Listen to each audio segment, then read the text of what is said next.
비트코인이 일종의 그냥 주식처럼 투자할 만한 자산, 뜨고 있는 사람들이 관심 많이 가지는 이렇게 정도로 생각하고 궁금하다 정도는 생각을 했었는데 우연히 이제 오태민 교수님의 영상을 보게 된 거예요. 근데 그걸 보니까 이게 그냥 단순한 자산이 아닌 거예요. 이렇게 희소하고 국가가 함부로 할 수 없고 이런 화폐가 없었는데 이거는 인류가 그토록 찾아 헤맨 가장 이상적인 화폐다. 저는 이렇게 이제 결론을 내렸어요. 지금 가격과 시가총액을 비교해보면은 금의 10분의 1밖에 안 되는 거거든요. 이거는 최소한 10배는 가겠다. 사람들이 이렇게 모르는구나. 이게 지금 기회인데 스테이블 코인은 결과적으로 달러 패권을 디지털 방식으로 변화하고 있는 거다. 비트코인은 미국 국가의 신용도를 높일 수 있는 이제 장기적인 전략이다. 전 세계에 있는 자금을 미국에 있는 자산으로 빨아들일 수가 있는 거예요. 자산 토큰화를 통해서. 이 보험 상품이 결국은 또 토큰화가 될 수가 있는 거예요. 이게 토큰화가 돼버리면은 그 보험 상품을 전 세계에 누구든 살 수가 있는 거예요. 전 세계에 있는 투기꾼이 이제 몰려들 수 있는 거죠.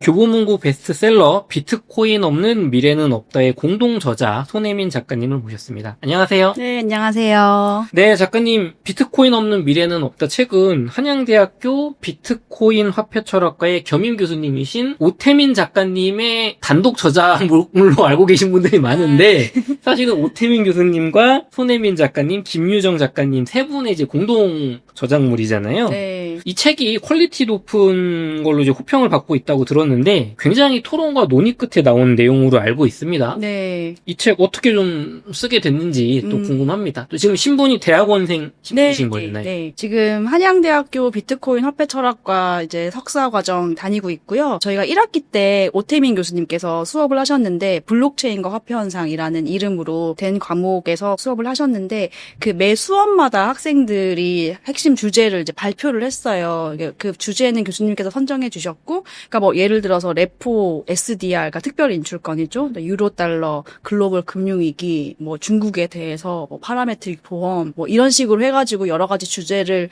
그 매 수업마다 하나씩 학생들이 발표를 하면은 이제 그거를 이제 가지고 중심을 가지고 이제 토론을 했어요. 그러니까 모르는 거 질문도 하고 이제 서로 의견도 얘기를 하고 그리고 이제 중요한데 안 나온 얘기들은 이제 교수님이 보충해가지고 설명도 해주시고 이런 식으로 수업을 했고 그 수업한 결과를 이제 수업 내용을 모두 다 엮어가지고 이제 정리하는 게 기말 과제였어요. 그래서 그 기말 과제를 조별로 수행을 하는데 이제 2인 1조로 해서 수행하는데 가장 이제 퀄리티가 높은 조의 것을 이제 같이 해가지고 교수님이랑 책 작업을 하겠다 이렇게 이제 미리 말씀을 하셨었던 거예요. 오태민 교수님 옆에 이름이 딱 들어가는 게 너무 영광스러운 일이잖아요. 그래서 내가 저 자리를 한번 가면 너무 좋겠다라는 생각을 가지고 내가 열심히 해가지고 한번 선정이 되면 좋겠다 해서 애초에 이제 대중서를 쓰기 쉽게끔 이제 쓰자 이렇게 생각을 해가지고 최대한 이제 맞춰서 썼죠. 그러니까 보고서 형식이라기보다는 대중서 형식으로 해서 썼고 다행히 이제 김주영 선생님이랑 저가 같은 조였는데 우리 조거가 이제 선정이 됐는데 나중에 들어보니까 내용이 가장 좀 포괄적으로 많이 담겨 있어가지고 이제 좋았다고 이렇게 말씀하시더라고요.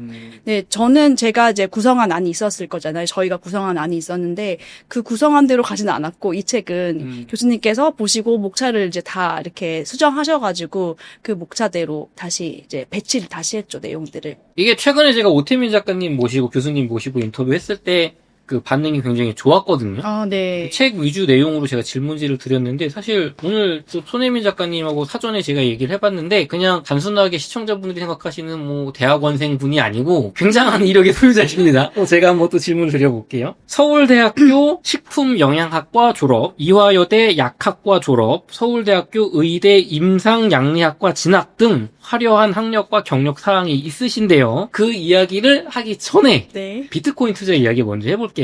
21년에 아파트를 이걸 내가 전세 주고 비트코인 사야겠다 그렇게 느끼시고 나중에는 아파트까지 파시고 비트코인을 사셨다고 들었는데 이게 사실인가요? 네. 저는 2021년도에 오태민 교수님이 이제 개설하신 유튜브 채널이죠. 지혜의 족보라는 채널을 알게 됐어요. 우연히. 그래서 그거를 보고 막 비트코인에 대해서 이제 우리가 어웨이크닝이라는 표현을 쓰잖아요. 말 그대로 어웨이크닝 한 그 경험을 한 거예요. 그리고 나서 이 비트코인에 내 인생을 걸만하다 이런 생각이 들어가지고 가지고 있는 자산이 그때 당시에 집 주식밖에 없으니까 이거 집을 이제 좀 정리를 하고 비트코인 사야겠다라는 이제 마음을 먹었었죠. 그래서 2021년도에 바로 집을 파는 건 절대 아니었고 나중에 2022년도에 이제 집을 전세로 놓고 저는 이제 주택담보대출을 갚고 뭐 어떻게 하고 남은 돈으로 이제 비트코인을 사고 그 여행을 다녔어요. 어쨌든 뭐 그렇게 하고 나서 2023년도 말에 집을 완전히 정리를 했죠. 그래서 잔금 받아가지고 나머지로 또 비트코인 사고 이렇게 했었습니다. 이게 오태민 교수님이 지혜족보 채널을 보시면서 어떤 계기로 뭘 이렇게 감정을 느끼셨길래 집도 팔아가시면서 이렇게 비트코인 사는지 궁금합니다. 네. 저는 단순히 그냥 비트코인이 일종의 그냥 주식처럼 투자할 만한 자산? 뭐 요즘에 뭐 뜨고 있는 사람들이 관심 많이 가지는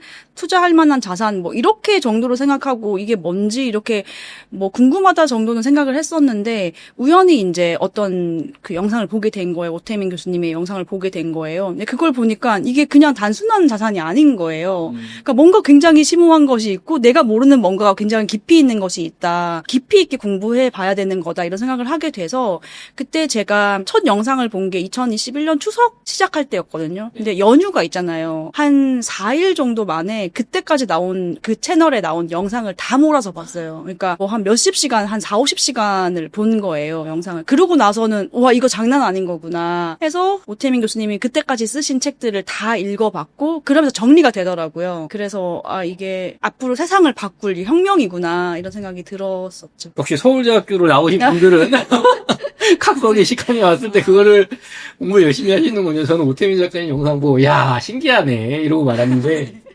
야. 근데 서울대 나왔다고 다 그런 건 아닐 것 같고요. 근데 저는 약간 경제적 자유에 대한 열망이 그때는 이제 있을 상태여가지고, 이거는 나한테 경제적 자유를 가져다 줄 수 있는 어마어마한 거다. 이런 생각이 들어서 이제 더 열심히 공부를 했던 것 같아요. 저희 시청자분들 중에서는 여전히 비트코인 폰지 사기 아니냐, 저거 뭐 국가 인정 없는 이런 걸로 생각하시는 분이 많은데, 네. 작가님이 생각하실 때 비트코인이 다른 투자 자산보다 특히나 부동산까지 파셨으니까 아파트까지 하시고 바꿀 만한 결정적인 그 각성의 이유, 이 자산이 나의 혁명적인 부를 가져다 줄 자산을 생각하신 그 이유가 뭐예요? 가장 핵심이 뭘까요? 비트코인이 이렇게 말하자면은 화폐잖아요. 그러니까 우리가 지금까지 생각했던 화폐 중에서 이렇게 희소하고 이렇게 그 국가가 함부로 할 수 없고 이런 화폐가 없었는데 추상적으로 이제 코드로 만듦으로써 희소하게 만들고 굉장히 신뢰할 수 있게 만들고 그러니까 누군가를 믿을 필요 없이 이렇게 그 코드 자체에 구현되는 것 때문에 믿을 수가 있는 거거든요. 그렇게 만들었기 때문에 이거는 인류가 그토록 찾아 헤맨 가장 이상적인 화폐다. 저는 이렇게 이제 결론을 내렸어요. 그때 이제 수많은 영상과 그 책을 읽고 그렇게 했는데 이제 이게 어쨌든 그런 의미가 있다고 쳐도 투자적으로도 가치가 있어야 되는데 저는 그때 당시에 이게 나처럼 이렇게 이거에 대해서 생각하고 있는 사람들이 주변에 많이 없구나 이런 생각이 들었던 거예요. 근데 사람들이 나처럼 이렇게 이거에 대해서 잘 알게 되면 사람들이 이거는 안 사고 못 배기겠다 이런 생각이 들어가지고 물론 이게 진입장벽은 굉장히 높지만 이 진입장벽을 한 번만 넘기만 하면은 사람들이 이거 다시 과거로 돌아갈 수는 없다. 그러니까 이런 사람들이 쌓이면은 가격은 올라갈 수밖에 없다 이런 생각을 했고 가장 주요한 게 또 이제 주식이라는 거는 기업 가치를 평가해가지고 이제 주가랑 비교해서 뭐 매수 매도 결정을 내릴 수 있잖아요. 그러니까 뭐 그 가치 평가 툴이라는 것이 정확하지는 않지만 당연히 개인마다 또 다른 툴을 쓸 수도 있는 거고 근데 어쨌든 가치 평가를 할 수는 있는데 비트코인은 그런 가치 평가를 하기가 되게 힘들단 말이에요. 그러니까 기준이 없으니까. 근데 나름대로 그 비교를 해보자면은 이제 금이랑 비교를 할 수 있겠죠. 금이 지금까지 인류가 그래도 가장 믿을 만한 화폐였으니까. 그래서 금이랑 비교를 해보자면은 금이랑 비트코인이랑 중에서 정말 단 한 가지만 빼고는 비트코인이 훨씬 우월한 거예요. 그러니까 그 한 가지가 역사성인데 금은 수천 년 동안 이제 화폐로 써왔고 지금까지도 사람들이 금이라고 하면은 인플레이션 해지 수단 뭐 이렇게 생각을 하니까 그러니까 사실 가치의 척도인 거죠 금이. 근데 비트코인은 이제 나온 지 얼마 안 되고 사람들이 아직도 오해를 많이 하고 이렇게 하다 보니까 역사성에서는 훨씬 뒤처지지만 나머지 부분 뭐 신뢰성, 그러니까 희소성이 금이 희소하죠. 근데 금은 어쨌든 얼마나 매장이 되어 있는지 확실히는 모르잖아요. 그래서 금은 금값이 올라가면은 또 생산을 많이 해요. 그러면은 이제 그게 진짜 희소하다고 할 수 있을까? 그러니까 물론 희소한데 비트코인에 비해서는 비트코인은 완전 수학적으로 계산이 가능하거든요. 2100만 개 계산 가능하기 때문에 딱 희소한 게 이제 훨씬 금보다 뛰어나고 뭐 분할 가능성이라든지 그다음에 이건 운반을 하는데 돈이 전혀 들지가 않잖아요. 뭐 그런 측면이라든지 막 이런 등등을 생각했을 때 금보다 훨씬 이제 우수한. 그런데 지금 가격을 시가총액을 비교해 보면은 금의 10분의 1밖에 안 되는 거거든요. 그래서 이거는 최소한 10배는 가겠다. 근데 뭐 물론 금도 가만히 있지 않고 계속 가격이 오르니까 비트코인은 이제 지금에 비해서 10배 이상 오르겠다는 생각이 이제 확실히 들었었던 거죠. 아니 그때 21년 뭐 22년 23년 이때면 작가님께서 이제 서울대 식품영양학과 나오시고 일하시다가 이대 약대 졸업하고 약사님으로 일하실 때잖아요. 네. 그러면 주변에서는 아니 이제 약사가 되셔서 미래도 탄탄하시고 집도 마련했고 그러면 이제 인생이 잘 풀린 사람으로 거의 어떻게 공인이 됐는데 갑자기 나는 집 팔고 비트코인 사겠다 뭐 이게 미래다 막 이러고 다니면 부모님이나 친구들이 막 말리지 않으세요? 뭘 그런 거 없었어요? 일단 뭐 저는 원래 좀 제가 하고 싶은 대로 스스로 결정하면서 살았기 때문에 뭐 말리거나 이러진 않았는데 쟤 좀 이상하다 생각했던 사람들 분명히 있었을 것 같아요. 예, 근데 제가 그 어웨이크닝 하고 나서 친구들한테도 비트코인 얘기 엄청 많이 하면서 다녔거든요. 비트코인 사야 되고 이거 엄청난 거고 막 또 얘기하는데 막 내가 마지막으로 얘기한 거 한 10번 정도 돼요.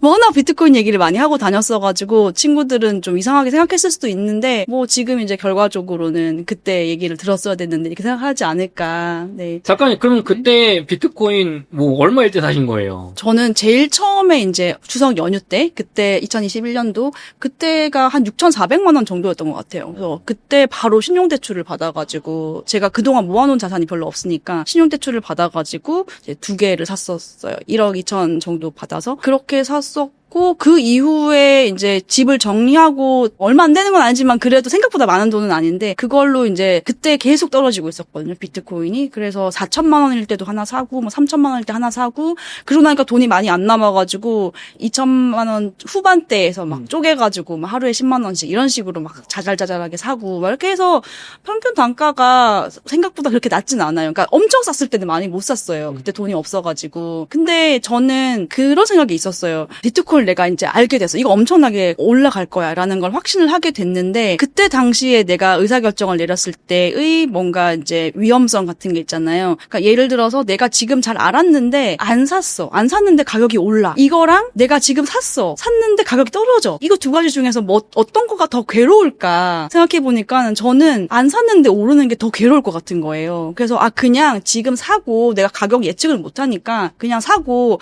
떨어지더라도 그냥 견디자. 이렇게 이제 마음을 먹고 들어갔거든요. 근데 진짜 떨어지더라고요. 제가 사고 나니까. 그래서 그때가 FTX 파산 맞아요. 그때죠. 그러니까 그 전에 저는 다 샀었고 네. 계속 떨어져가지고 FTX 파산하고 뭐 그 전에 테라루나 사태 있었고 막 이렇게 하다 보니까 정말 2천만 원대 초반까지 가더라고요. 그래서 제가 아마 수익률로 따지면은 마이너스 한 65%?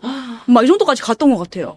근데 정말 괜찮았어요. 그러니까 전혀 괜찮았어요. 그러니까 마음의 동료가 별로 없었고, 사람들이 이렇게 모르는구나. 이게 지금 기회인데, 내가 지금 돈만 있어서도 지금 넣는 건데, 이렇게 생각했지.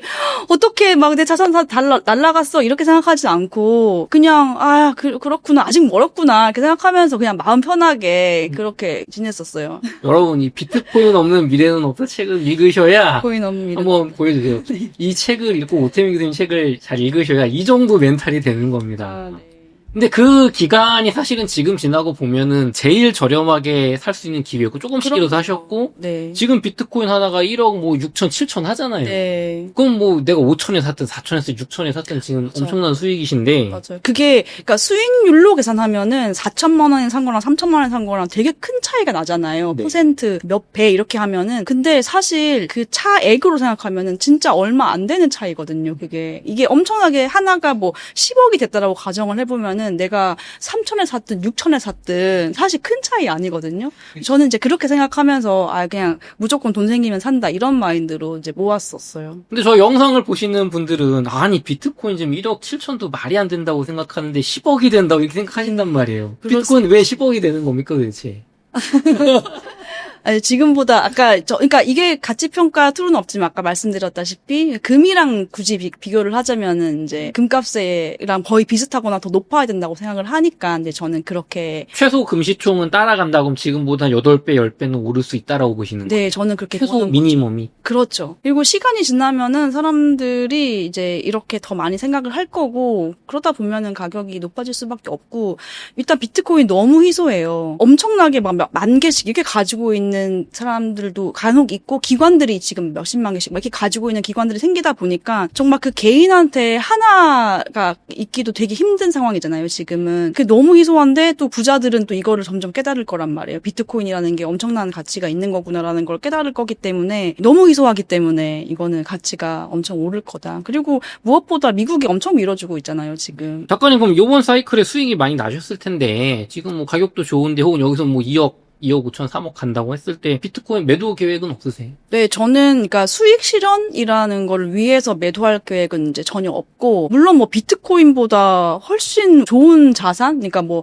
리스크도 없는데 기대 수익률은 훨씬 높은 뭐 그런 자산이 나타난다면은 비트코인을 이제 처분하고 그쪽으로 갈아탈 수도 있겠지만 이게 당분간 나타날 수 있을까? 저는 좀 그런 의문이 들고 굳이 내가 이거 평생 가져가도 좋을 만한 그런 자산인데 이거를 잘 찾았는데 굳이 다른 걸로 바꿀 필요가 있나? 현금으로 그것도 막 이렇게 하는 게 그거는 이제 의문이 들기 때문에 수익 실현을 위해서 매도할 생각은 없지만 이제 저는 사실 2022년도 초반부터 약사로도 일을 안 하고 있고 지금까지 이제 학교 다니고 하면서 계속 일을 안 하고 있어서 비트코인을 조금씩 팔아서 생활하고 있어요. 사실. 그렇군요.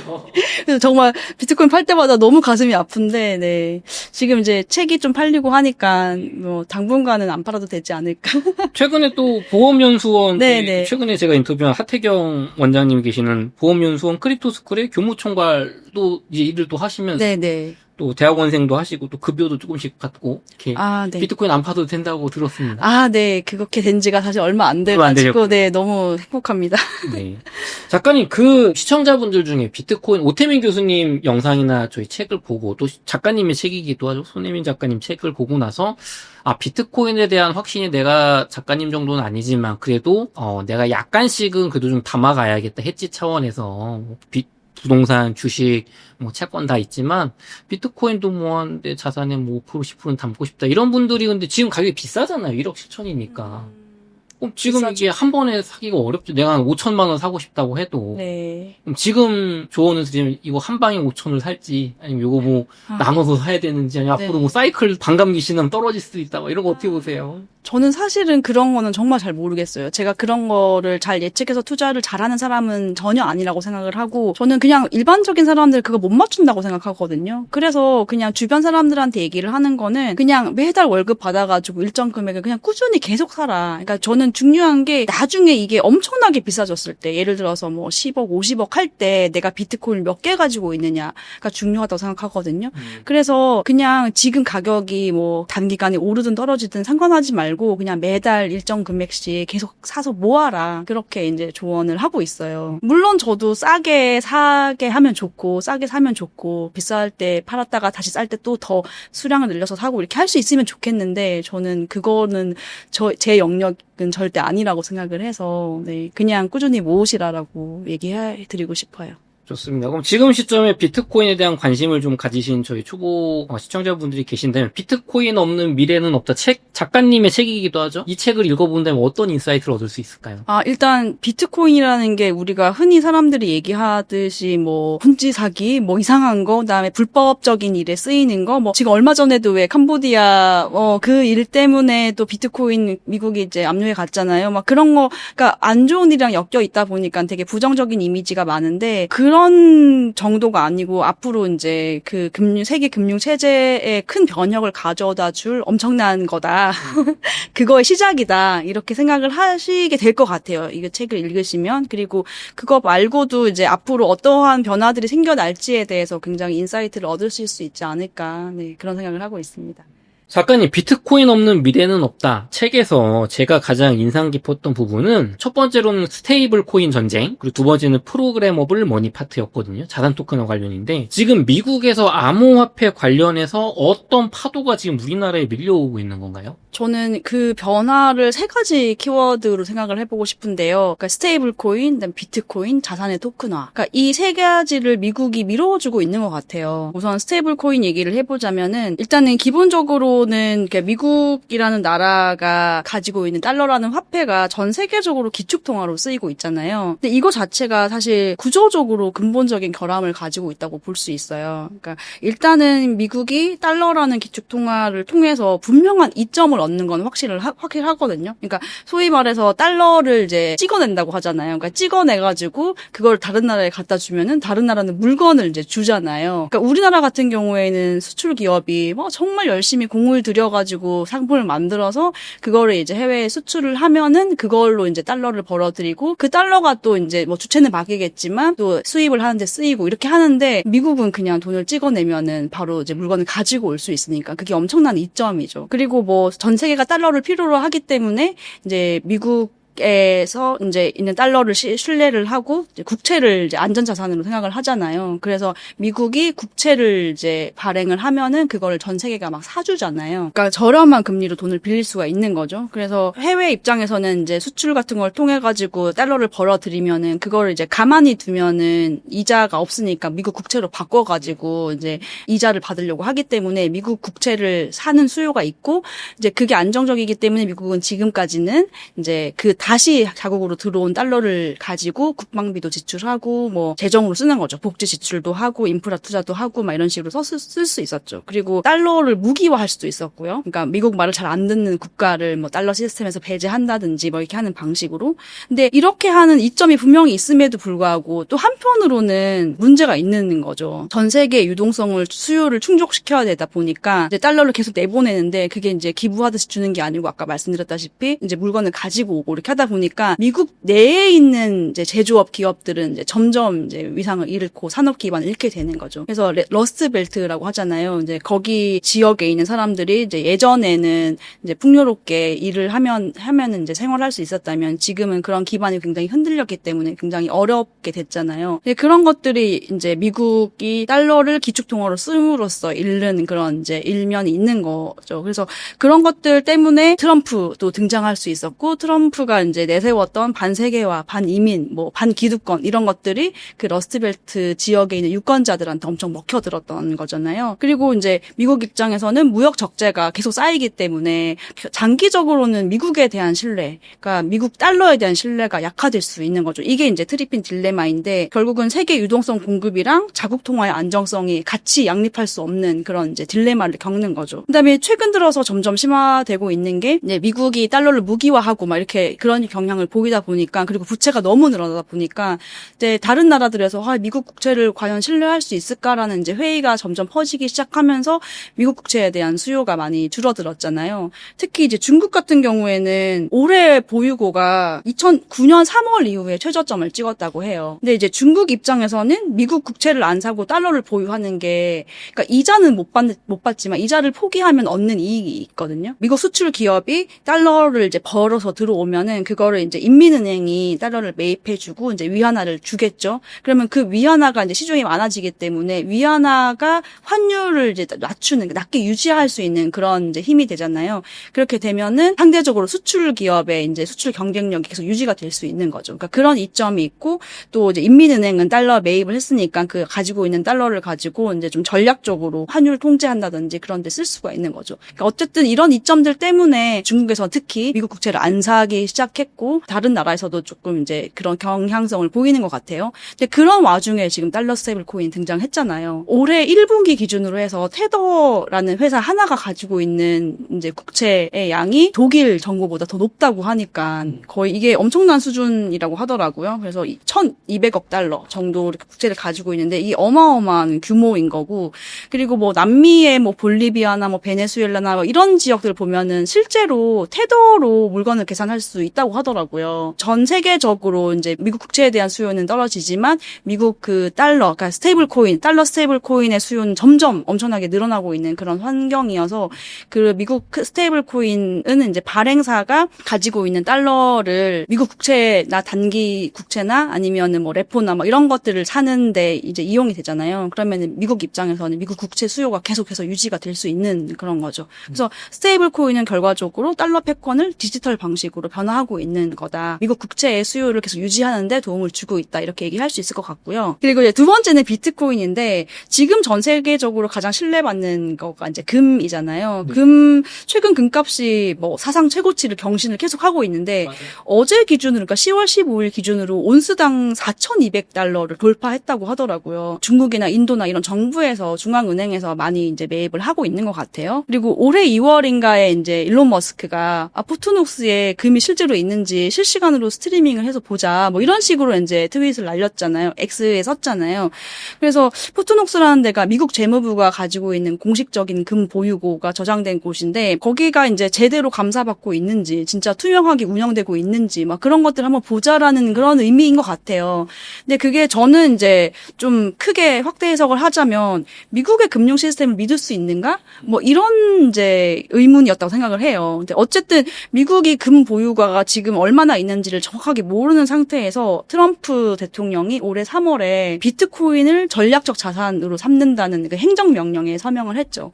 근데 거기 이제 실제로 백악관 사이트를 들어가 보면은 이게 생각보다 비트코인에 대해서 진지하게 생각하는구나라는 걸 알 수가 있는데 제 1조의 배경이 나오는데 배경을 보면은 비트코인은 최초의 암호화폐고 발행량이 고정돼 있고 해킹도 안 당한다.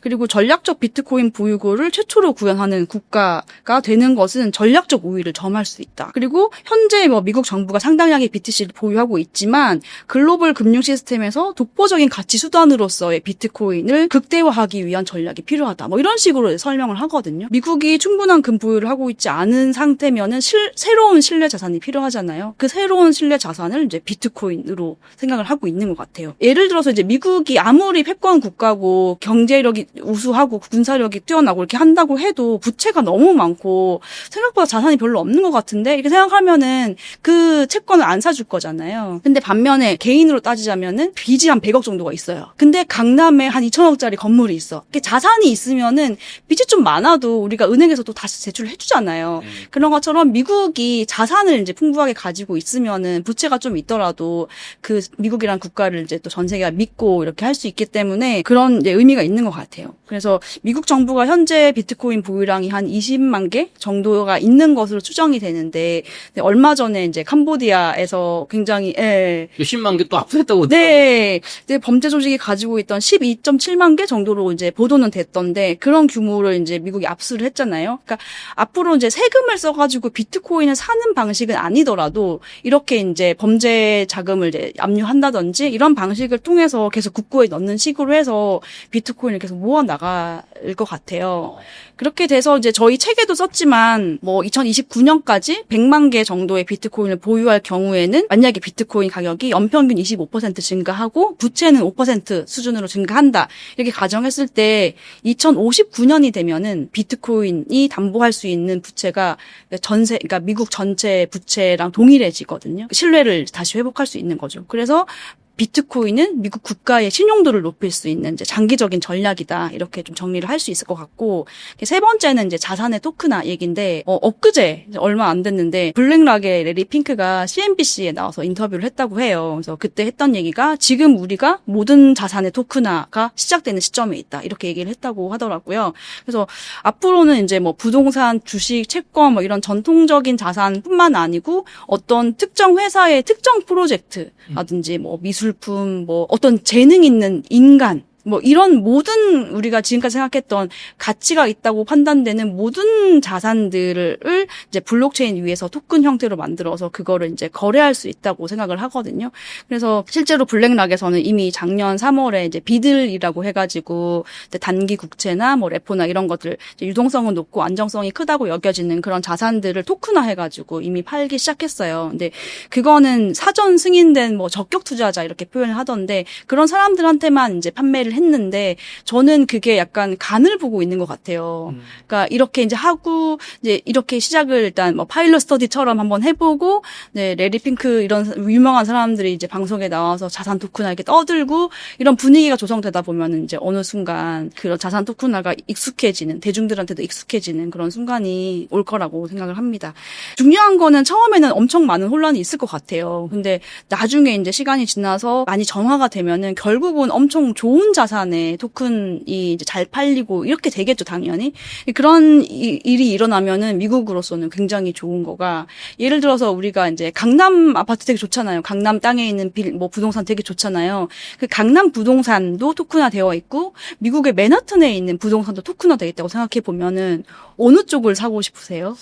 그 맨하튼이 좀 더 있지 않을까라는. 그렇죠. 더 글로벌하고 더 좋은 자산이라고 생각을 하잖아요. 그렇게 되면은 결국은 미국 입장에서는 전 세계에 있는 자금을 미국에 있는 자산으로 빨아들일 수가 있는 거예요. 자산 토큰화를 통해서. 그래서 자산 토큰화 입장에서는 미국이 이걸 이용해가지고 전 세계 글로벌 자본을 미국 안으로 끌어들이는 전략을 쓸 수 있다. 그렇게 하는 게 이제 미국 입장에서는 자산의 토큰화를 이렇게 미는 그런 것가 아닌가 이렇게 생각을 하는 거죠. 그래서 정리를 하자면 스테이블 코인으로 미국 국채의 수요처를 확보하고 비트코인으로 미국의 신용을 확보하고 그러니까 신뢰 자산으로서 삼고 그다음에 자산의 토큰화로 이제 전 세계에 있는 자본을 끌어들인다. 이 전략이 아닌가 저는 이렇게 생각하고 있습니다.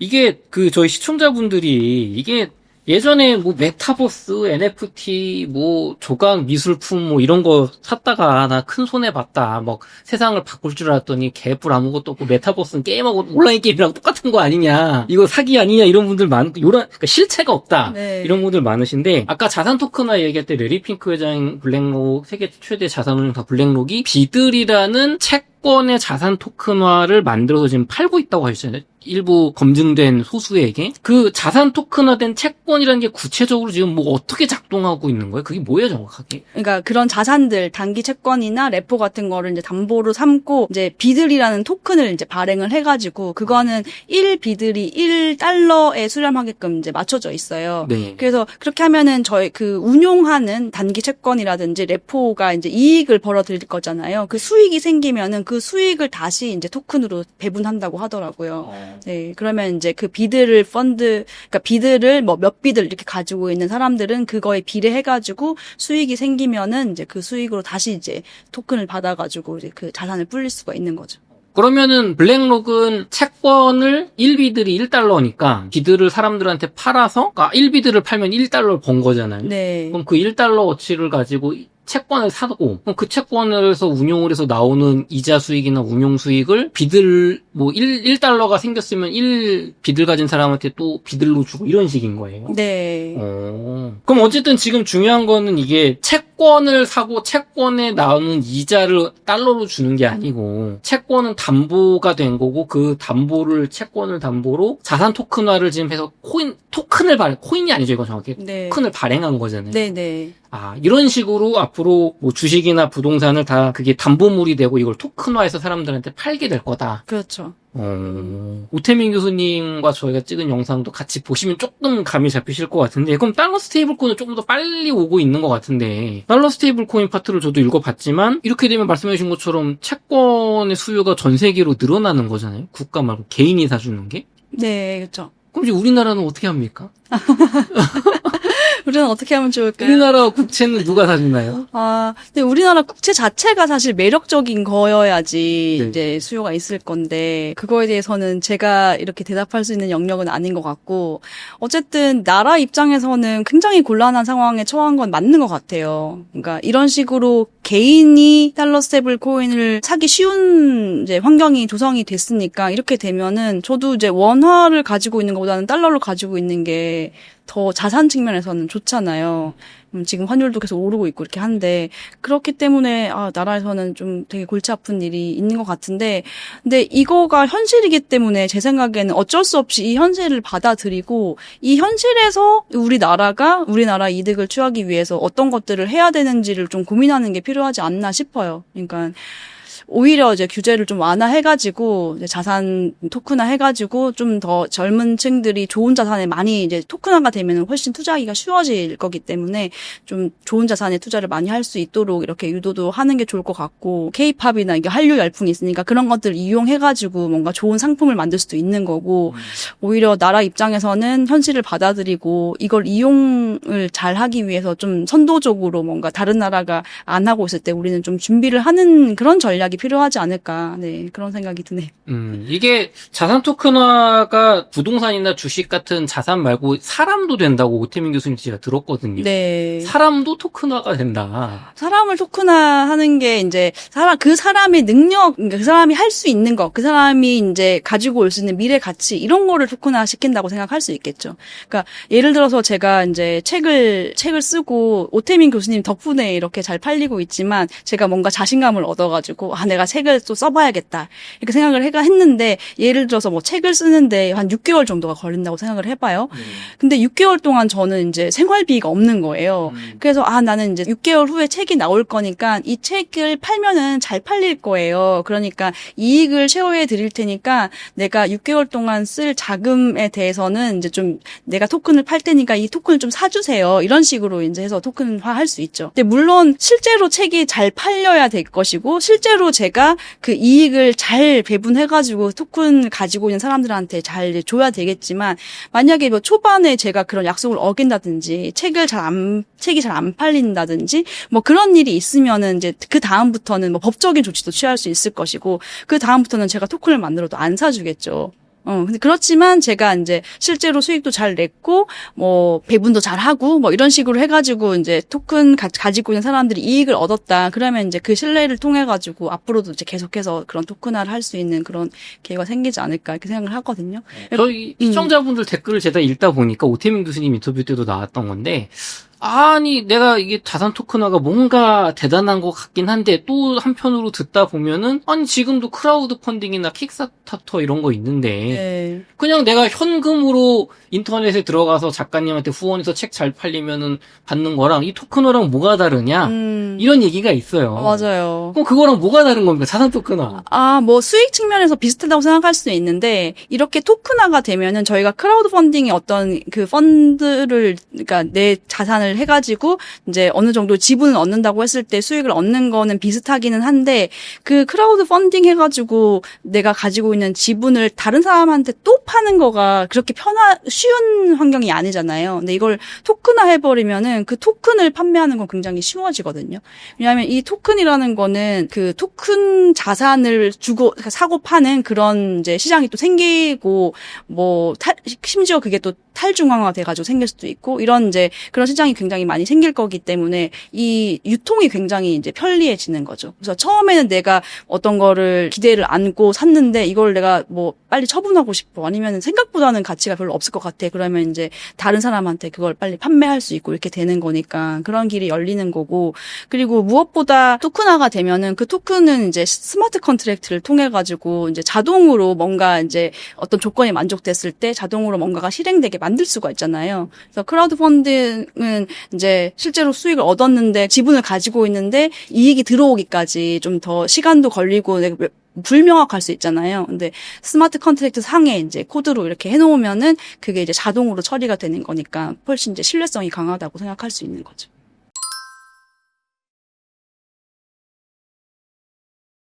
토큰화의 그 어떤 감가, 결국에는 이행 주체가 기존의 크라우드 펀딩은 어떤 회사가 있고, 이 약속이 이행이 됐을 때 내가 그 전에 이렇게 막 홍보해서 사람을 돈을 넣고, 나는 이 회사가 뭔가, 너는 지분이 한 1%에서 2%에서 이 회사가 알고 있는 거고, 실제로 잘 돼서 이익이 났을 때, 회사를 통해서 넌 1%니까 1,000만 원 중에 1% 뭐 10만 원 줄게, 이렇게 이득하는 과정이 있잖아요. 그러니까 중앙화되어 있잖아요. 네. 그럼 이 자산 토큰화는 이 중앙 없이 내가 그냥 1%의 지분이 있는 토큰을 갖고 있는데 내가 누구한테도 팔 수 있고, 그렇죠. 이건데, 네. 또 많은 분들이 궁금해 하시는 게, 아니 그럼 이 계약의 강제성이 누가 있는 거냐, 어떻게 강제하냐. 그러니까 내가 작가님이 뭐 이거 책 잘 팔리면은 뭐 이익의 10%를 받는다고 해서 내가 토큰을 샀어요. 그럼 작가님이 그 돈을 벌었는지 누가 검증을 하고 실제 벌었는데 안 주면 누가 이걸 주냐? 이거 어떻게 스마트 컨트롤에 이게 강제성이 있는 거야? 이게 궁금해하시는 것 같아요. 맞아요. 그거가 이제 사실은 이제 굉장히 복잡한 문제여가지고 그렇긴 한데 그거 이제 오라클 문제라고 하거든요. 그러니까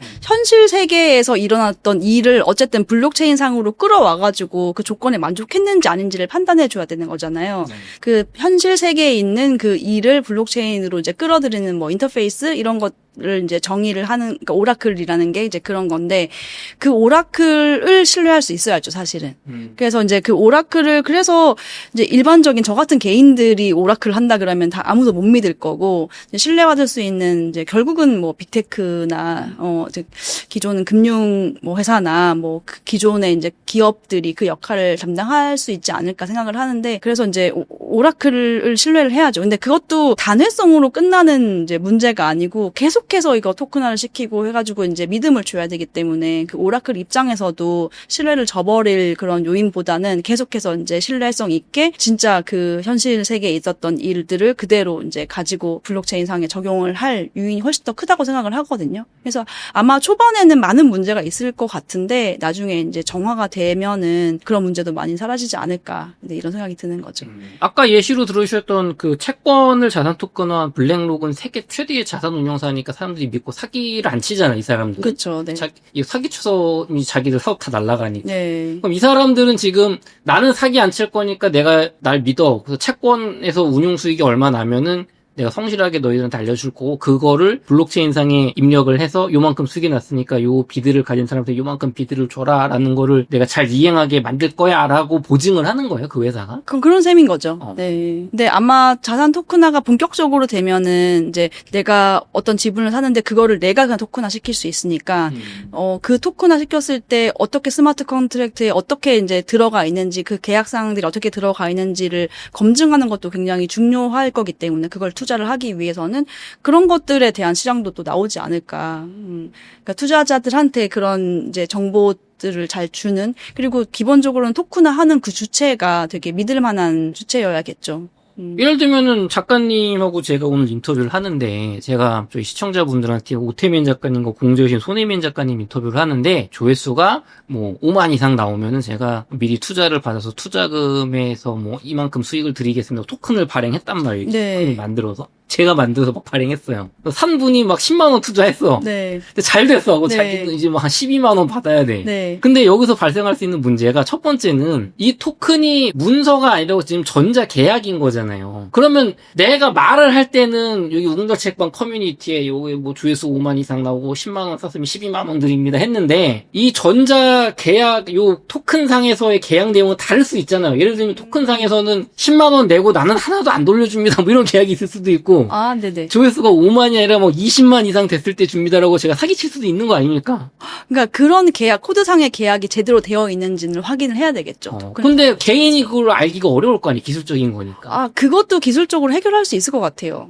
그럼 그런 걸 또 검증하는 또 회사가 나올 수도 있겠네요. 코드상의 코드를 네. 이제 우리가 생각하는 자연어로 번역하는 그런 것들이 어렵지 않을 거거든요. 네. 그래서 그런 것들을 우리는 코드를 보는 게 아니고 이 자연어로 번역된 거를 보고 이제 구매를 할 수 있겠죠. 초기에는 분명히 사기도 많고 문제가 많겠지만 네. 궁극적으로는 신뢰받는 회사와 신뢰받는 개인이 이거를 점차 해나갈 거다. 네, 저는 그렇게 생각하고 있습니다. 좋습니다. 그러니까 인터넷 같은 것도 초반에는 인터넷 뉴스에 나오고 하니까 진짜 엄청나게 오나 보다 이렇게 하면서 이제는 뭐 편지를 이렇게 손으로 써가지고 이렇게 우편으로 보내는 게 아니고 막 인터넷으로 보낼 수 있대 막 하면서 하다가 뭐 포르노 나오고 뭐 도박 사이트 나오고 하면 이거 별거 아니고 이거 이상한 거네 했다가 어느 순간 구글링 하고 있잖아요.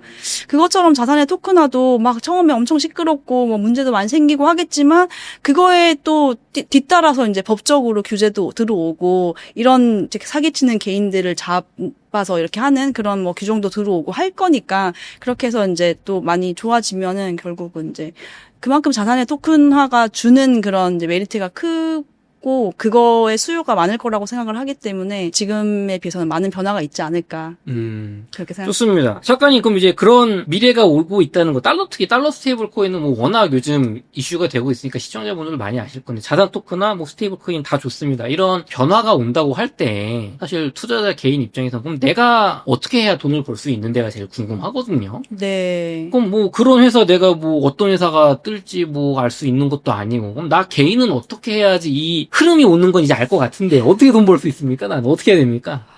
지금으로서는 뭐 사실 자산의 토큰화를 통해 가지고 돈을 뭐 벌고 싶다 이렇게 생각하면은 지금 할 수 있는 거는 이더리움이 제일 괜찮지 않을까. 이더리움을 생각하는데 사는 것.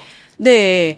근데 뭐 스테이블 코인은 사실 스테이블 코인은 1달러의 고정된 가치를 가지고 있으니까 스테이블 코인 사는 것 자체는 큰 의미는 없거든요. 근데 저는 가장 안정적으로 하면서도 기대 수익률이 높은 건 역시 비트코인이라고 생각을 해요. 달러 스테이블 코인과 자산 토큰화가 대중화되면 비트코인 가격이 오른다는 얘기잖아요. 왜 비트코인 가격이 오르는 거예요? 결과적으로는 이게 그래서 엄청나게 자산 토큰화도 되고 막 엄청나게 큰 암호화폐 전체, 크립토 전체 생태계가 막 구성이 될 거거든요. 근데 어쨌든 거기에서 제일 기축 통화 역할을 하는 거, 가장 중심이 되는 건 어쨌든 비트코인이고, 비트코인이라는 게 그 네트워크 효과 같은 게 있기 때문에 또 희소하고, 그러니까 뭐 이더리움이나 이런 거는 이게 근본적으로는 어쨌든 무한 발행이고 이렇게 되잖아요. 그래서 그래도 제일 믿을 수 있는 거, 이 생태계 전체에서 가장 중심이 되는 것은 역시나 비트코인이기 때문에 비트코인 사모으시는 게 제일 안전하면서도 네, 기대 수익률도 꽤 괜찮은 그런 투자가 되지 않을까 생각을 하죠. 네. 작가님, 그럼 달러 스테이블 코인이라는 거는 결국에는 1달러 스테이블 코인을 발행하면 1달러어치 채권을 이 사람들이 사서 담보로 갖고 있는다는 얘기잖아요. 미국 국채를. 네. 그러면은 달러 스테이블 코인은 결국에는 미국 국채를 담보로 한 1달러 종이 지폐랑 비슷한 거잖아요. 전자지폐 뭐 이렇게 생각할 수 있겠죠. 네. 그럼 얘는 미국이 계속 달러를 찍어내서 화폐 가치가 하락하는 거를 개선하는 건 아닌 거네요. 달러 스테이블 코인은. 그렇죠.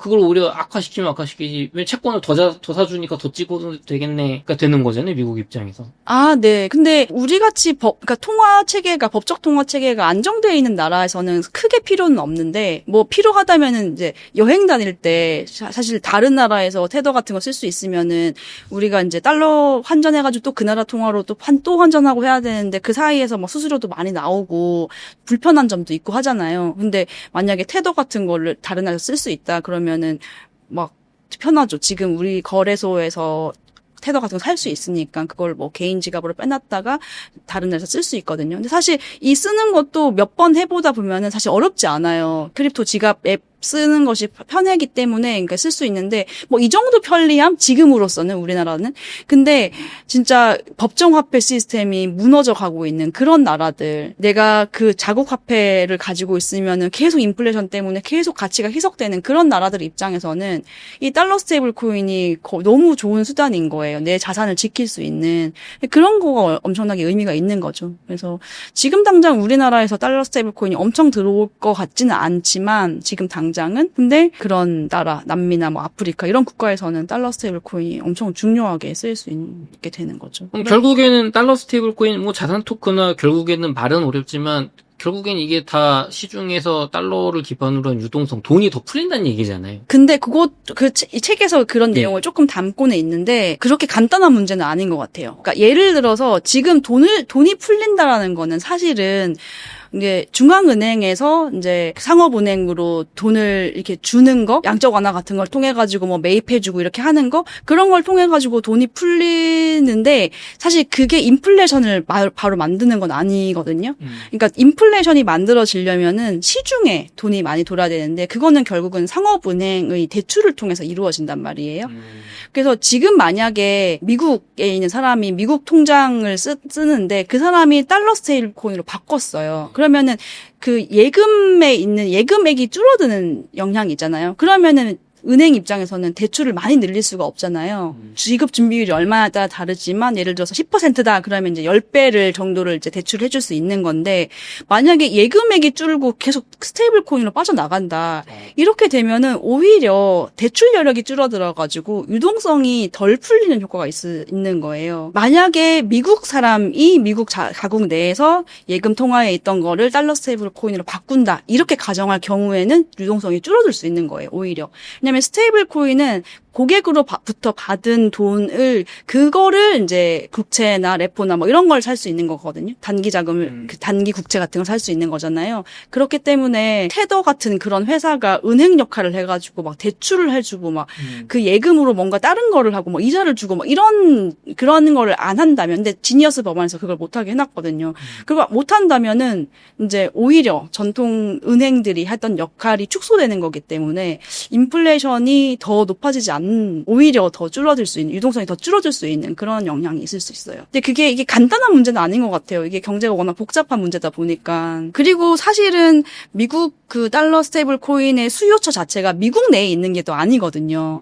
그러니까 미국 밖에 있잖아요. 뭐 아까 얘기했던 볼리비아나 뭐 베네수엘라나 이런 데 있기 때문에 미국 자국 내에서는 큰 영향이 없을 걸로 생각을 하고 있어요.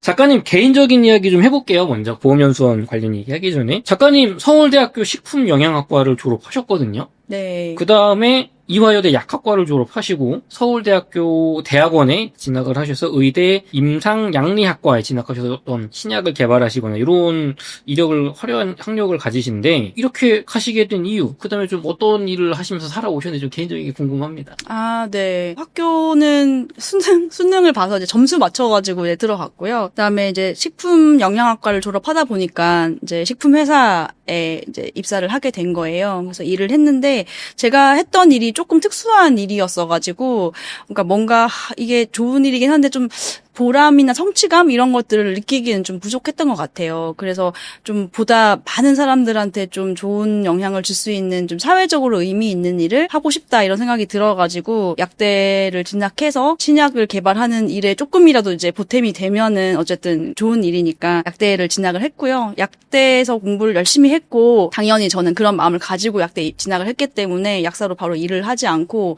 이제 대학원에 진학을 한 거죠. 그러니까 임상양리학과는 뭐 쉽게 말하면은 사람 대상으로 임상시험하는 그런 것들을 이제 데이터를 내고 실제로 이제 수행을 하고 데이터를 내가지고 이제 논문으로 퍼블리시하고, 그러니까 이 약이 인간의 몸에 들어가서 어떻게 영향을 끼치는지 이런 것들을 이제 해가지고 발표를 하는 그런 과였는데 거기서 이제 열심히 했는데 열심히 공부하고 일도 하고 했는데 좀 안 맞았던 부분이 있어가지고 생각보다 좀 빨리 그만두고 그때 이제 좀 저 개인적으로는 굉장히 좀 방황하는 시기를 보냈어요. 왜냐하면 내가 이렇게 사회적으로 의미 있는 일을 해보겠다고 이렇게 열심히 했는데 결국은 내가 이걸 못 버티고 나왔구나. 막 내가 나약해가지고 뭐 뭔가 일을 잘 제대로 할 수 있을까 이런 좀 고민도 많이 하고 이렇게 했던 것 같은데, 그러고 나서 이제 좀 마음을 그래 내가 막 멋있다고 생각하는 거를 하기보다는 내가 정말 재미있는 거를 찾아야겠다 이렇게 마음을 먹고 아주 여러 가지 일을 했었어요. 아는 교수님 책 작업하는 거 도와드리기도 하고, 그다음에 어떤 방송국 PD님들이랑 다큐멘터리 만드는, 실제로 다큐멘터리가 나오진 않았는데 어쨌든 그걸 기획하고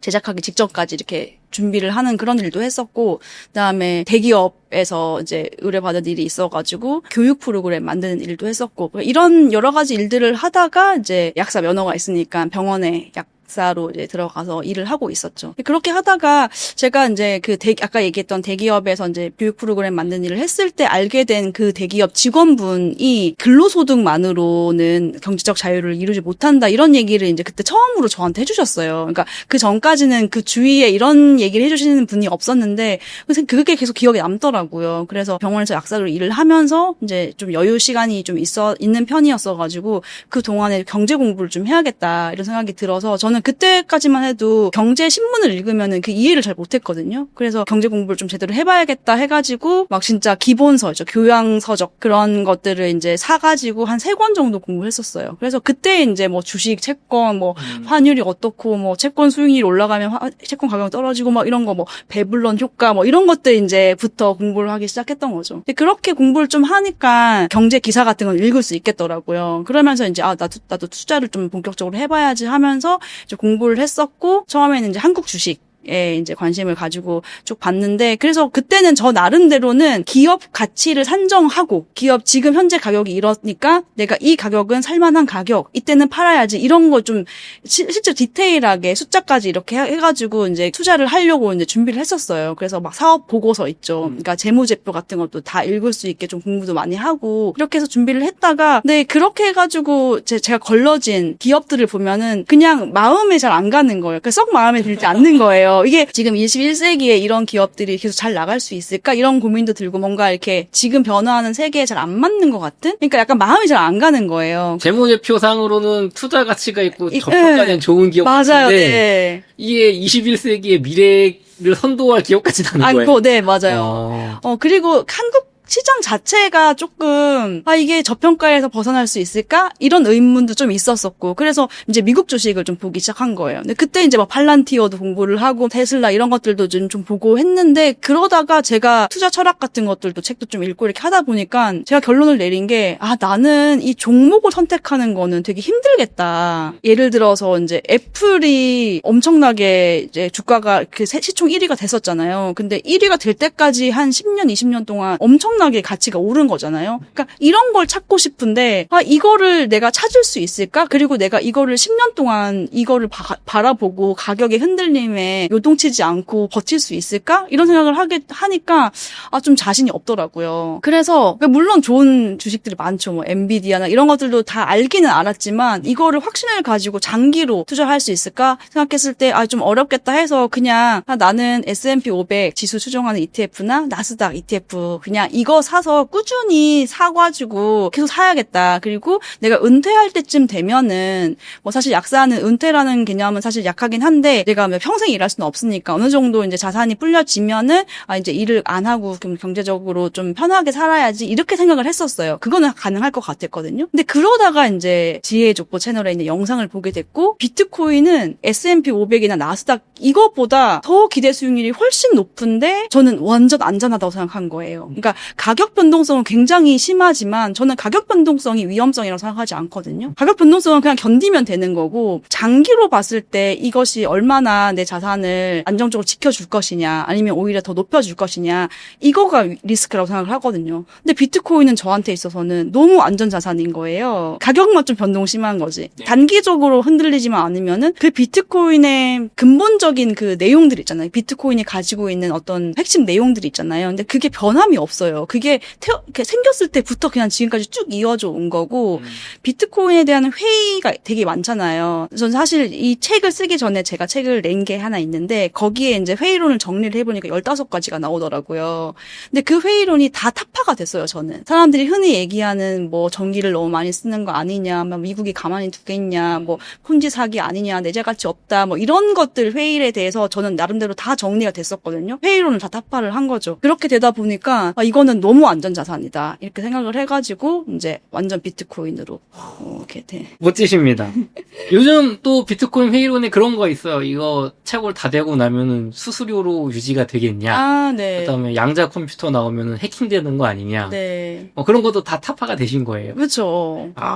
비트코인은 안전하다. 저는 그렇게 생각을 저는 그렇게 확신을 하는 거죠. 아니 근데 그렇다고 하더라도 좀 궁금한 게 작가님 비트코인 뭐 일부에서 얘기했지만 집하시고 비트코인도 모으시고 지금 수익도 많이 나시고 또 오태민 교수님의 한양대학교에서 그 화폐철학과에서 공부도 하고 계신데 아니 지금 이화여대 약학대 졸업하시고 약사 면허가 있으신데 서울대 나오시고 그럼 약사로 편하게 사시면서 비트코인 투자하고 그거 살면은 될 것 같은데 왜 굳이 저기 비트코인 화폐철학과 가서 이게 일반 대학원이라면서요? 네. 저는 이게 처음에는 이렇게 뭐 오해하실 분들이 계실 텐데 이거 오태민 교수님이 계시는 그냥 우리 돈만 주면 가서 그냥 적당히 그런 거 아니고 진짜로 빡세게 공부하는 그 석사 박사 과정의 그 대학원이라면서요. 네네. 저희 공부 많이 해야 되는 거 아니에요? 공부 많이 해야 돼요. 저희 경쟁률이 3대 1이었어요. 생각보다 굉장히 많은 학생들이 지원을 했었는데 어쨌든 그리고 일반 대학원이어가지고 읽어야 되는 그러니까 풀타임 스튜던트인 거거든요. 그래서 읽어야 되는 아티클도 되게 많고 막 책도 많이 읽어야 되고 공부를 이제 하려면은 이제 끝도 없는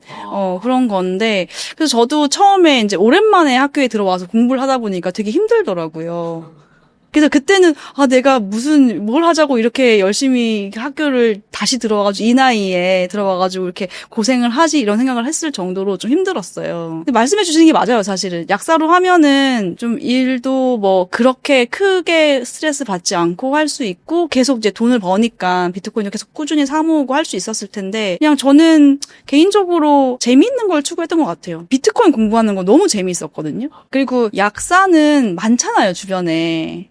약사로 일을 할 수 있는 사람 너무 많고 저는 완전 대체 가능한 사람이란 말이에요. 약사 측면에서는. 근데 비트코인 측면에서는 이건 너무 이제 그러니까 완전 새롭게 태어난 그런 따로 얘기하자면 학문이고 그다음에 산업으로도 생각해도 블루오션이고 이렇게 되니까 여기에서 내가 더 재밌게 할 수 있는 일들이 많을 거다라는 생각을 이제 하게 돼가지고 그러니까 재미를 쫓아서 이렇게 하다 보니까 이렇게 된 것 같아요. 그럼 지금은 풀타임 학생이시니까 여기 지금 약사로 일하면서 이렇게 양다리 걸칠 만한 공부량이 아니시라는 거죠? 네. 진짜 빡세다 공부하느라고. 공부하는 것만 해도 빡센데 저는 또 이제 크립토스쿨, 그러니까 보험연수원, 맞아요. 크립토스쿨 일도 좀 하고 있고 또 다른 일들도 조금 있어가지고 약사로서 일하는 거는 좀 상상도 안 되는 거죠. 지금 일단은 뭐 졸업하고 나서야 뭐 생각해 볼 수 있겠다. 그럼 작가님 최근에 하태경 보험 연수원장님을 제가 인터뷰해서 보험이랑 비트코인 암호화폐가 이렇게 결합될 수 있게 좋은 아이디어를 들었거든요. 근데 작가님께서도 보험연수원에서 크립토스쿨 과정의 교육 총괄로서 일하고 계시다고 들었습니다. 어떤 일을 하고 계신가요? 네. 하태경 원장님께서 이제 크립토에 진짜 소위 꽂히셨어요. 네. 그래서 이제 푹 빠지셔가지고 이제 보험연수원 내에 이제 크립토 관련 교육 과정을 개설하고 싶다라는 생각을 하셔가지고 오태민 교수님 한테 이제 교장을 맡기셨고 오태민 교수님께서 이제 저한테 일을 해보라고 이제 하셔가지고 이제 하게 됐고 그래서 제가 하는 일은 커리큘럼을 짜고 근데 강사들을 모집해서 강의안도 만들고 그래서 그 기획하는 일을 했었고 지금 이제 운영을 하고 있어요. 네, 그래서 실제로 수강 신청 받고 이런 거는 이제 보험연수원에서 해주시고 그다음에 실제로 이제 강사분들 오시는 거 체크하고 뭐 수강생들 오시는 거 체크하고 또 뭐 이런 것들 하고 있는 거죠. 보험연수원 크립토스쿨 왜 보험연수원에서 갑자기 암호화폐 관련 학교를 하냐 이런 얘기도 많은데 뭐 어떤 거 하는지 소개 좀 해주세요. 보험 업계에서도 크립토랑 관련 지어서 할 수 있는 게 굉장히 많겠다라고 하태경 원장님께서 이제 생각하셨던 것 같아요. 네, 그래서 선도적으로 이거를 이제 다른 데서 안 하고 있으니까 우리가 선도적으로 해보자 이렇게 생각하신 것 같아요. 그러니까 마인드 자체가 AI 교육 과정도 보험연수원에 있거든요. 그러니까 마인드 자체가 이제 시대를 앞서 나가는 마인드를 가지고 계신 것 같아가지고, 네. 그 하태경 원장님 제가 인터뷰했을 때 네. 지금 우리나라 법에서 법인이 비트코인을 직접 보유 못하고 ETF만 가질 수 있잖아요. 비트코인 ETF만 네. 주식만. 그러니까 이게 되게 제한 사항이 많다고 하는데 만약에 미국처럼 법으로 통과가 돼서 법인이 비트코인을 직접 보유가 하게 되면 이게 매력적인 비트코인 보험 투자 상품이 나올 수 있다고 얘기를 하셨는데 이건 좀 어떤 얘기예요? 현재 이제 법상으로는 무형자산으로 분류된다고 하더라고요. 그러니까 이익이 있으면은 순이익은 반영되지 않고 대신에 이제 떨어지면은 비트코인이 떨어지면은 가치가 떨어지면 손실로 잡아야 된다고 하더라고요. 그래서 지금까지는 이제 기업들이 비트코인을 보유할 유인이 없었는데 만약에 법이 개정돼가지고 비트코인을 공식 재무자산으로 편입할 수 있다. 이렇게 되면은 보험사 입장에서는 가치 상정이 가능해지는 거예요. 그러니까 어떤 기업이 비트코인을 보유했을 때 지금 가치가 얼마다라는 게 산정이 되는 거죠. 그러면은 이제 그 보험사 입장에서는 어떤 상품을 만들었을 때 기업이 가지고 있는 비트코인이 손실이 발생했을 때 그 가치를 얼마로 보상을 해줘야 되는가 이런 것들을 계산할 수가 있잖아요. 그러니까 시가 평가가 가능하니까 기준이 생기는 거니까. 그러니까 이제 보험사 입장에서는 그 대기업을 대상으로 판매할 수 있는 보험 상품을 만들 수가 있는 거죠. 네. 그리고 또 한 가지는 이제 보험회사 자체가 비트코인을 소유할 수도 있게 되는 거잖아요. 그래서 지금까지는 이제 비트코인을 가지지 못했다면, 어쨌든 보험회사 입장에서는 가입자들이 보험료를 내면은 이제 그거를 운용을 잘 해야지 나중에 보험금으로 돌려줄 수가 있으니까 운용을 잘 해야 되는데, 이제 비트코인을 일부 포트폴리오에 편입을 하면은 이제 장기적인 수익이 굉장히 높을 것으로 예상이 되기 때문에 이제 굉장히 가치가 있는 거고, 그다음에 뭐 비트코인 변액 보험 같은 거 만들 수도 있겠죠. 그래서 납입 보험료의 일부를 이제 비트코인 투자하는 상품을 만들어가지고 비트코인 가격이 상승하면은 뭐 변액 연금이다 그러면 연금을 계속 이제 그 연금 수익률이 높아지는 거죠. 뭐 그런 상품을 만들 수도 있을 거고 인플레이션 해지 보험 상품 같은 것도 만들 수 있고 비트코인 연동형 퇴직연금 같은 그런 상품도 만들 수 있고. 그러니까 무궁무진하다. 네, 여러 가지 상품을 만들 수가 있는 거겠죠. 보험회사 입장에서는. 이게 작가님 저는 궁금한 게 많은 저도 그렇지만 비트코인 투자자들의 가장 큰 고민사항 중 하나 또 연세가 있으신 분들도 더 그런데 아니 비트코인 책이나 강의를 듣다 보면 셀프 커스터디라고 해서 거래소에 놓지 말고 개인 전자지갑에 늘 가지고 있어야지 뭐 나중에 국가가 못 뺏어간다 뭐 망해도 뭐 이런 얘기 하잖아요. 네. 근데 니모닉을 16개를 외웠는데 일단 어렵고 그걸 외웠는데 까먹으면 어떡하고 어디 적어놨는데 누가 훔쳐가면 어떡하고 요즘 뭐 철판에다 적어놓으래요. 아니 뭐 도둑 들면 어떡해 그 철판 훔쳐가면 어떡할 거야. 네. 뭐 반으로 쪼개가지고 저쪽 집에다가 이거 복잡한 거예요. 네. 그 다음에 내가 들고 있다가 내 와이프한테 말도 못하고 내가 사고 나서 죽었어. 아, 어떻게 해. 그러니까 이게 너무 현실적으로 이게 어렵거든요. 네. 그럼 만약에 이게 비트코인 이런 게 나올 수도 있어요. 내가 업비트에다가 비트코인을 갖고 있는데 업비트가 파산해서 나갔어. 못 준대 내 비트코인을. 네. 그럼 나는 보험에다가 뭘 들어서 평소에 뭐 한 달에 뭐 10만 원씩 돈을 냈으면 업비트가 파산했을 때 나한테 그 내가 갖고 있던 비트코인만큼 보험을 보상해주는 그런 것도 나올 수 있는 거예요? 네, 업비트에 있는 개인 자산을 가지고 그걸 해지할 수, 그 위험, 리스크를 해지할 수 있는 상품을 보험회사가 제공하는 거는 저는 좀 상상이 잘 안 되는데, 업비트가 어쨌든 파산을 하거나, 업비트가 해킹을 당할 수 있잖아요. 네. 그 업비트가 보험 상품에 가입할 수 있겠죠. 개인이 하는 거 말고 업비트 자체가 네. 우리는 삼성 뭐 어디 보험사에 매달 뭐 얼마씩 돈을 내서 네. 우리가 해킹 당하거나 코인을 고객들한테 못 돌려주게 됐을 때 그 네. 금액을 이 보험사가 책임지고 지급하는 계약을 맺었습니다. 네. 그건 그러니까 가능하다. 우리를 믿고 투자해라. 우리 거래소에서 비트코인 사세요. 이렇게 할 수 있겠죠. 아니 그런 게 되면 저는 너무 좋을 것 같은 거예요. 그렇죠, 네. 그러니까 그런 상품들이 많이 나올 것 같아요. 그런 이제 거래소뿐만 아니고 아까 이제 가치 평가가 가능해진다고 했잖아요. 그러니까 어떤 기업이 비트코인을 많이 사놨어요. 그냥 자산으로 편입시켜 놓은 거죠. 근데 그 자산을 편입시켜 놨는데 어쨌든 그 기업 입장에서는 셀프 커스터디를 하고 있을 텐데 막 개인 키를 도난 당한다든지 뭐 직원이 가지고 튀었어.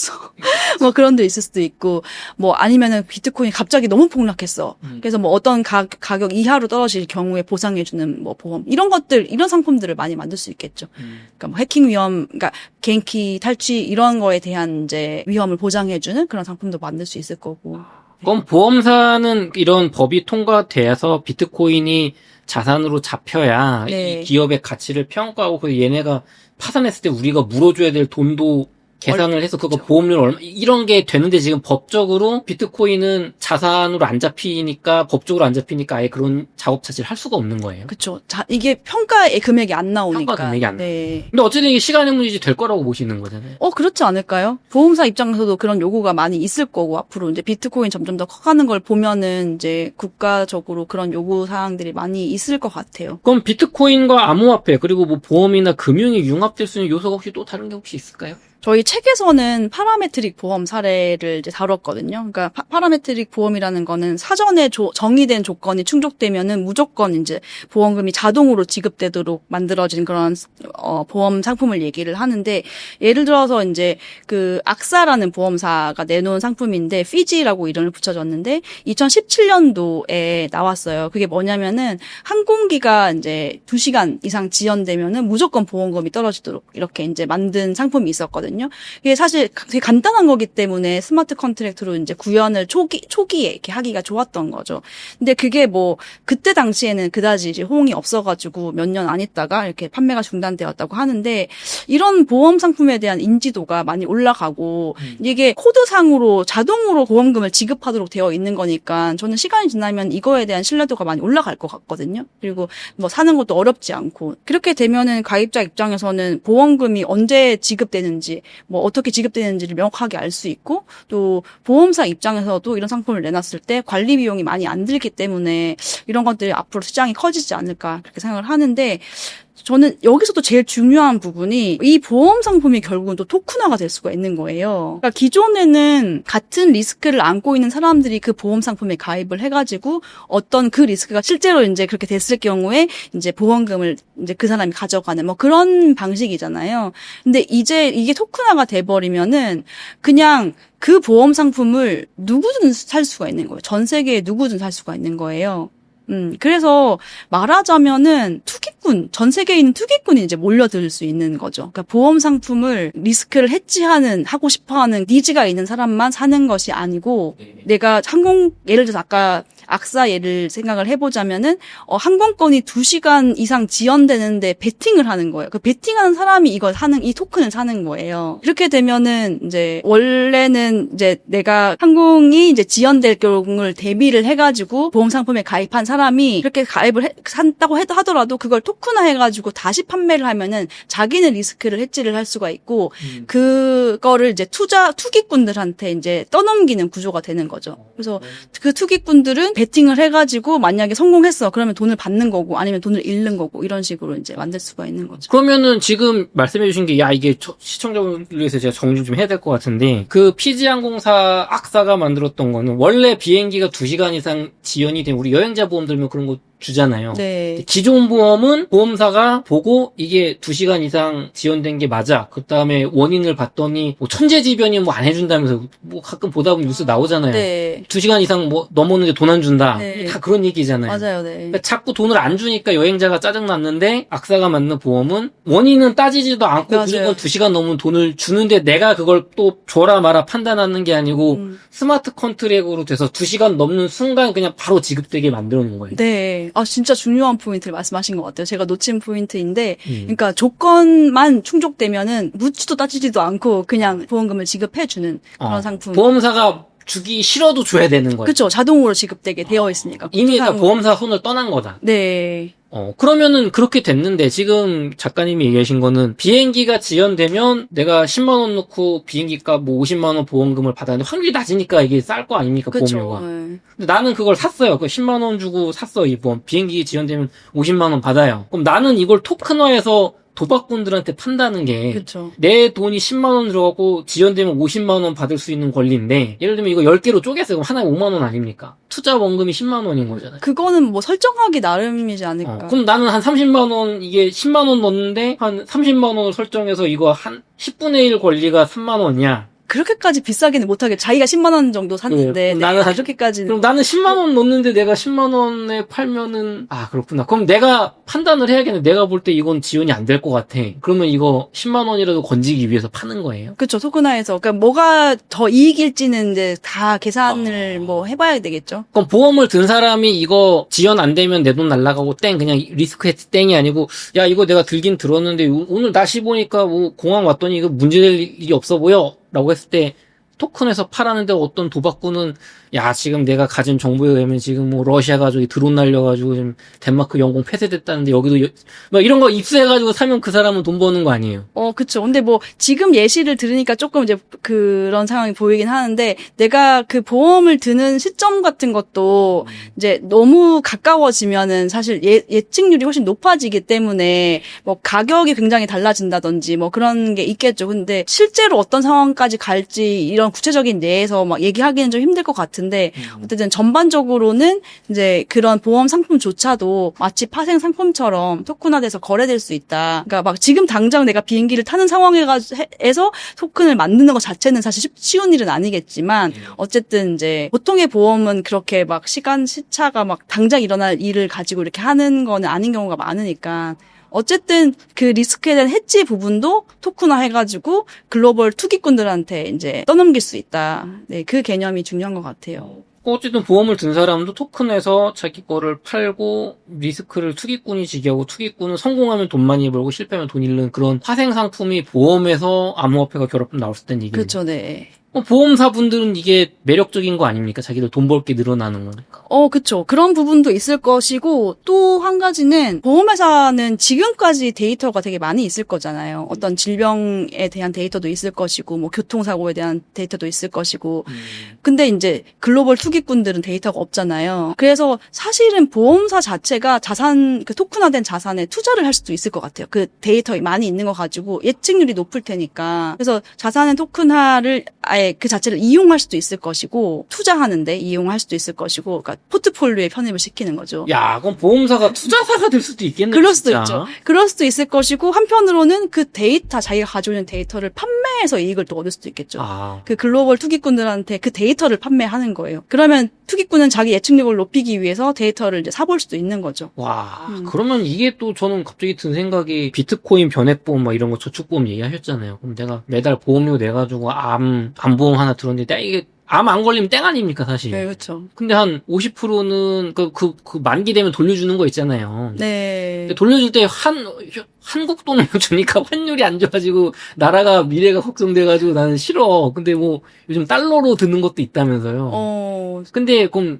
내가 암 안 걸렸을 때 비트코인으로 돌려준다고 하면은 비트코인 가격이 계속 올라가니까 내가 비트코인을 믿는다면 이게 걸려도 받고 안 걸려도 받는 거 아니냐 이런 생각을 할 것 같거든요. 좋은 상품인 것 같은데요. 그러면은 어쨌든 저같이 생각하는 사람이 있으면은 보험사들은 그런 상품을 파서 보험사는 그냥 안전 마진 먹는 거잖아요. 네. 근데 그렇게 됐을 때 제가 또 그걸 토큰에서 팔 수도 있고 보험사는 또 그런 토큰을 자기들이 야, 이 사람 우리가 가진 데이터로 봤을 때 걸릴 사람이 아니야. 또 우리가 사가지고 막 이렇게 되면은 야, 그걸 또 넣어서 우리의 보험료, 당신 보험료로 비트코인만 사는 게 아니고 우리는 이런 자산 토큰 운용 수익을 한 20% 막 이런 게 무궁무진하게 될 수 있다는 얘기예요. 네. 와, 이게 엄청 큰 시장이 열릴 것 같아요. 그리고 아까 오라클 문제를 얘기했잖아요. 사실 신뢰받을 수 있는 데가 이제 오라클 기능을 해줘야 되는데, 뭐 보험회사가 오라클 기능을 할 수도 있죠. 그러면서 이제 뭐 수수료를 받는다든지 그런 것들도 이제 새로운 먹거리가 될 수도 있겠죠. 이 사람이 진짜 암에 걸려서 지급을 해야 되는 사람이냐 아니냐 판단을 누군가가 해줘야 되는데. 그러니까 그런 예측하는 거 판단이 아니고 네. 실제로 이제 병원 데이터를 가지고 와가지고 이 사람은 암에 걸렸어라고 해야지 보험금 지급이 될 거잖아요.